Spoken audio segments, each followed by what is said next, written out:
1974, 6 men drove vans to a nearby hi-fi store just before they closed. 4 of the men entered the store with weapons, while 2 remained in the vans on lookout. Inside were 2 young employees, Michelle Ansley and Stanley Walker. Immediately, the men took the 2 down to the basement and tied them up, planning to keep them hostage while they robbed the store. However, nothing seemed to go to plan that night.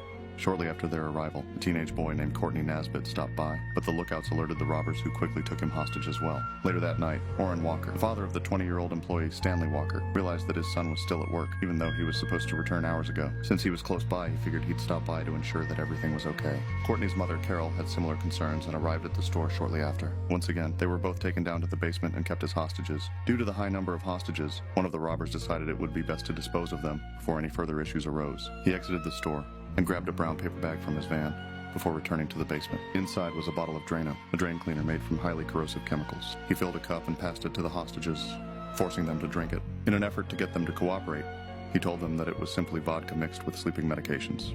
However, once the hostages' mouths started to burn and blister, they realized that this was a lie. The robbers then tried to tape their mouths shut with the Drano inside, but due to its highly corrosive nature, the adhesive didn't work. They realized that this was becoming too much of a hassle and decided to use their weapons to end the lives of the hostages. But after a few minutes, they realized that one of the hostages, Orrin Walker, was still alive. Growing more and more frustrated after trying multiple methods of ending his life, one of the robbers brutally forced a pen into Orrin's ear. Figuring he was sure to be dead now, they packed up the vans and left. Police showed up later that night and found a couple of the hostages still alive, including Orrin, although they suffered injuries that would affect them for the rest of their lives.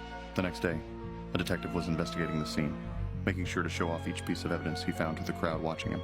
Police realized that every time he did this, a couple of men in the crowd seemed to react erratically, causing them to be brought in for questioning. These men were Dale Selby-Peer and William Andrews, who were both currently enlisted U.S. airmen. After questioning some of the men at their base, they also took in a man named Keith Roberts, but the other 3 robbers were never convicted.